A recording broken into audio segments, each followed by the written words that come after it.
Ya, saya mau cerita sebentar. Antum tadi alhamdulillah Allah berikan kesempatan, jarang-jarang kita dapatkan malam sebelum kajian kita memulai dengan membaca surat Al-Kahf. Saya bermohon pada Allah semoga diberikan pahala lebih yang setiap hurufnya insya Allah lebih daripada 10 kebaikan. Ya. Anda sampai ke ayat 10. Maka di ayat 10 itu Allah kisahkan pembuka kisah tentang beberapa orang pemuda. Ya, pemuda ini bukan pemuda biasa.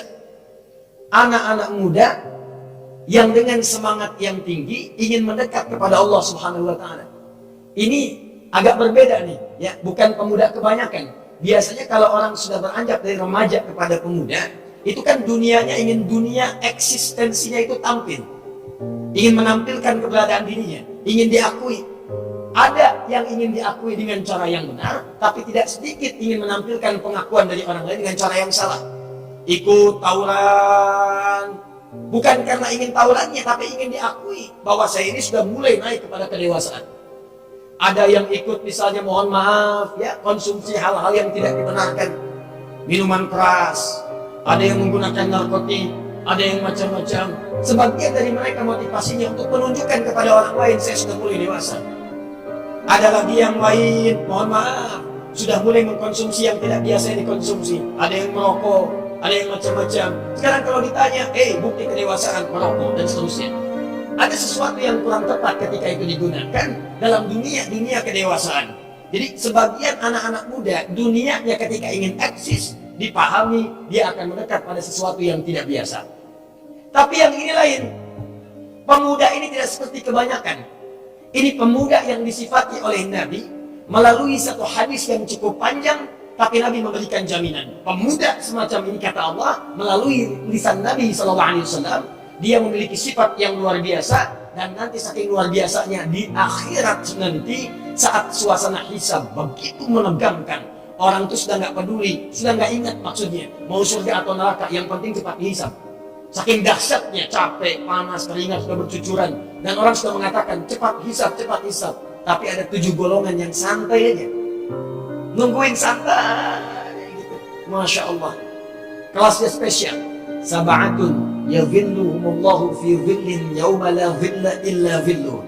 7 golongan yang mendapatkan naungan dari Allah Subhanahu wa taala pada saat orang lain merasakan kesulitan dalam suasana hisab.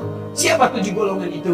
Di antara mereka ada orang-orang disebutkan oleh Nabi, syabun kana qalbuhu muta'alliqan bil masajid. Ada anak-anak muda, ada orang-orang yang menjelang dewasa. Ini agak unik.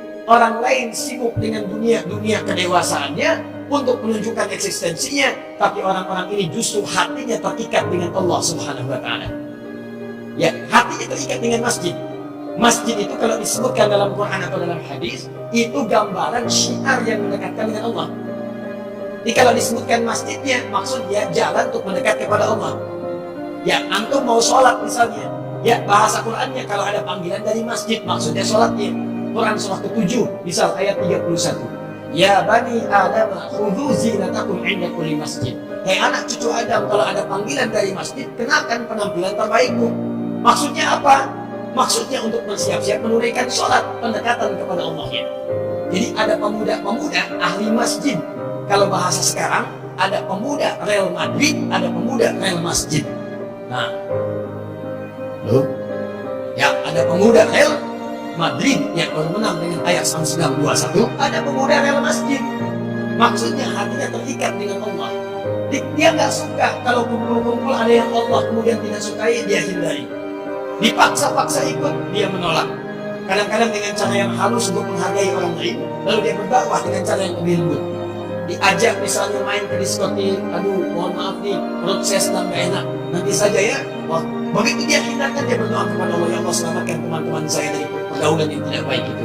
Kemudian pelan-pelan dia ajak, dia pergi ke masjid, dia pergi untuk ibadah. Diajak ke tempat maksiat, dia tinggalkan. Diajak kumpul-kumpul gak jelas, dia jauhi.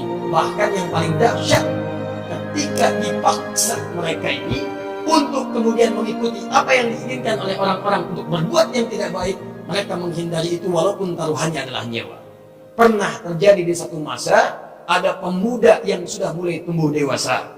Dalam bahasa Arab disebut dengan fata. Fata. Fa ta, kemudian alif bengkok. Jamaknya disebut dengan fityah, fityatun, beberapa orang pemuda. Nah, kalau beberapa sudah lebih daripada 3, ya kalau fityah itu sudah lebih daripada 2, bisa 3, 4, 5, bisa 6, 7, atau lebih daripada itu. Fityatun. Jadi ini menarik nih teman-teman, ini manhaj dari Quran. Ya kata Al-Quran, ada beberapa pemuda kompak, bikin grup. Loh, kalau nuansa sekarang, pemuda-pemudi, ya yang akhwat, yang teman-teman ikhwan, ya itu kompak bikin grup mereka. Bikin grup untuk menjadi soleh. Kalau sekarang ada pemuda hijrah, ada pemuda hijaiyah, gitu kan? Nah, ada pemuda lain lagi, gitu kan? Ada macam-macam lah. Pokoknya dibikin grup-grup bagaimana caranya dekat dengan Allah.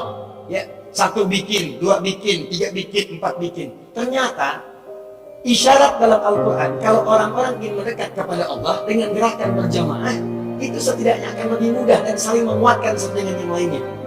Beda kalau antum sendiri-sendiri ke masjid masing-masing, ke taklim masing-masing, itu suasana kenikmatannya gak terlampau terasa. Coba dah kalau antum bikin grup misalnya, ya grup berangkat ke pengajian, orang-orang yang dari Tangerang kumpul bareng-bareng, teman-teman yang dari BSD kumpul bareng-bareng, baik BSD yang asli dari Tangerang ataupun yang Bekasi sonoan dikit, ya ada Tambun, di Tambun itu nanti ada kampung Cerewet, kampung Siluman, kampung macam-macam, kumpul jamaah pemuda kampung Siluman. Wah, datang. Betul ada itu, nggak percaya main ke Tambun, ada kampung Siluman. Saya pernah datang pertama kali dari Libya ke Indonesia, kemudian ke Bekasi berdakwah, ada undangan berdakwah di kampung Siluman. Undangannya datang Ustaz Adi Hafizahullah. Ya kami berharap Ustaz berkenan mengisi ya materi ceramah tempatnya di kampung Siluman. Saya bilang siapa pesertanya ini? Begitu nyampe ke sana ternyata alhamdulillah manusia. Ada lagi kampung Cerewet, kan sampingnya. Nah, saking kagetnya bunyi itu isyarat, menunjukkan masuk waktu isya. Jadi pertama, Quran mengisahkan ada para pemuda yang sangat hebat, mereka kompak bikin grup untuk mendekat kepada Allah. Tapi ternyata ketika ingin mendekat itu, mereka mendapatkan ancaman dari salah seorang raja yang zalim. Kalau kamu berlari dari saya, kami akan eksekusi. Kemanakah mereka pergi? Apa doa mereka? Seperti apa pertolongan Allah? Itu yang kita saksikan setelah menikmati dan menunaikan sholat. Mereka kompak membuat grup supaya mereka dekat dengan Allah. Tapi tak diduga ternyata kekompakan mereka untuk mendekat kepada Allah tidak mendapatkan sambutan positif dari orang-orang yang punya kemudian kuasa di sekitarnya. Sampai rajanya memaksa rakyatnya untuk tunduk pada peraturan yang zalim itu, hingga para pemuda ini kompak untuk meninggalkan wilayah yang dimaksudkan, berlindung mereka. Ini memang fitrah.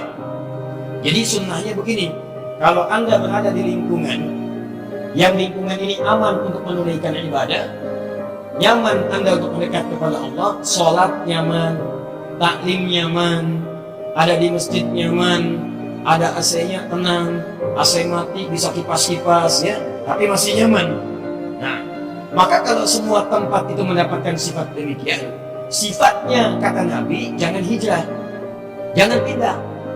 Hadisnya jelas, la hijrata ba'dal fathi.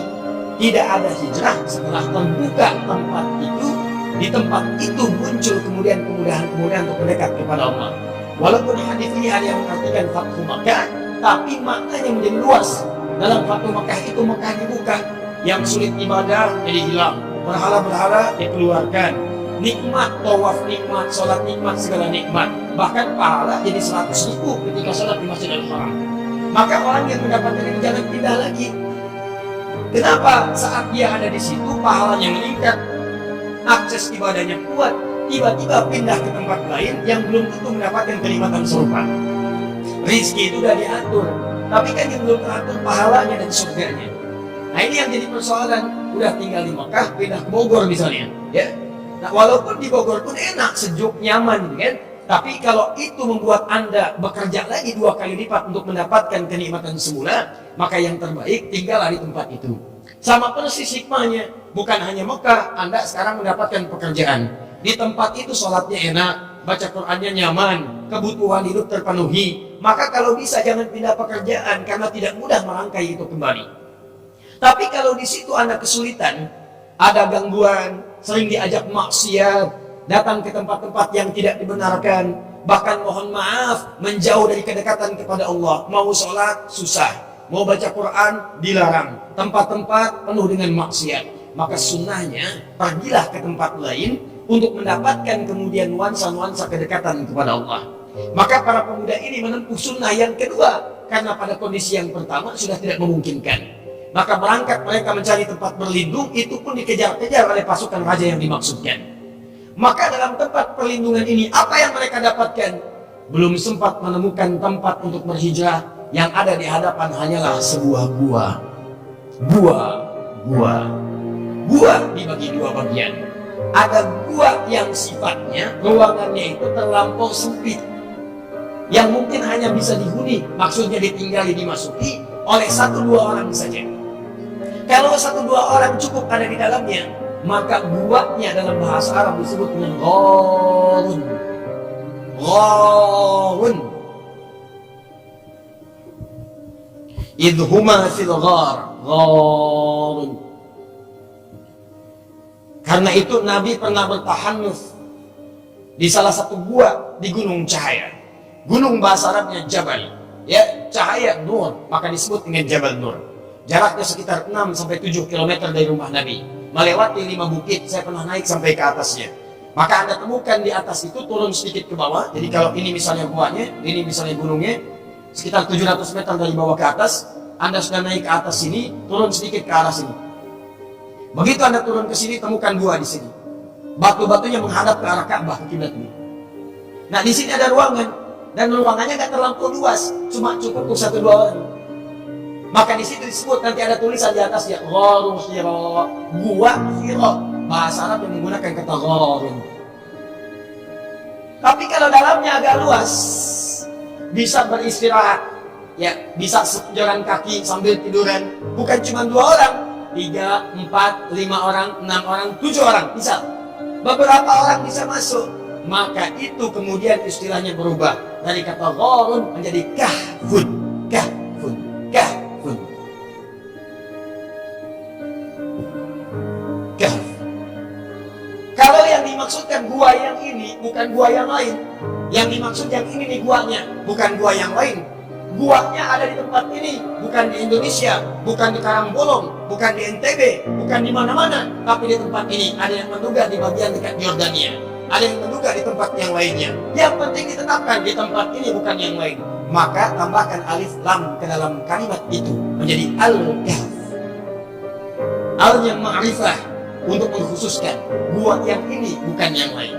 Surah ke-18 disebut dengan surah Al-Kahf untuk memberikan pesan ada gua khusus, bukan gua yang lain-lain. Gua tertentu yang di dalamnya luasnya cukup untuk beberapa orang. Itulah yang ditemukan oleh para pemuda tadi. Ketika berlindung dari kejaran Raja yang zalim dan pasukannya, mereka menemukan gua itu. Maka dirangkai itu informasinya oleh Al-Quran. Di Quran surah dengan namanya surah ke-18 Al-Kahf. Ini inti surahnya. Perhatikan baik-baik. Lihat ayat 10-nya. Idh awal fityatu ilal kahfi. Lihat baik-baik. Idh awal fityatu ilal kahfi. Tadi saya terangkan, kalau satu orang disebut dengan fata, fata, innal fata man yaqulu ha'anaha, alaysal fata man yaqulu kana abi. Pemuda yang hebat itu ialah pemuda yang mandiri, yang mengatakan, diri saya bertanggung jawab. Kalau ibadah, saya kerjakan. Diberi amanah, saya tunaikan. Bukan pemuda yang mengatakan ketika disoal, nih bapak saya, kenapa kamu begini? Dengan macam-macam, bapak saya begini ya, bapak saya begitu ya. Nah itu kalau yang seperti itu bukan pemuda. Satu orang fata, banyak orang fityah. Ada beberapa pemuda ketika berlindung, tiba-tiba mereka menemukan tempat cuma satu, gua, cukup untuk beberapa orang. Maka kata Quran, idh awal fityatu, ini persoalannya. Orang selalu mengatakan idh itu dengan 2, 1 ingat, 2 ketika. Idh ketika, idh ingat. Padahal kata idh itu bukan sekedar menunjuk makna ketika pada sesuatu yang telah berlalu, atau ingat pada sesuatu yang ingin diingat, tapi kata idh dalam ilmu nahwu juga menunjuk makna pahami, dalami, pelajari. Seakan-akan Allah ingin katakan pada kita, hei, saya mau kisahkan pada kalian kisah para pemuda yang berlindung di gua karena kejaran orang-orang ingin menzalimi. Tidak ada tempat lain kecuali gua ini. Lalu kalian pelajari ya, pelajari, pahami, dalami. Ketika mereka cuma menemukan gua itu yang cukup untuk beberapa orang itu, persoalannya, maaf, makanan, bekal tidak mencukupi. Saya mau tanya nih, kalau di gua itu terang atau gelap?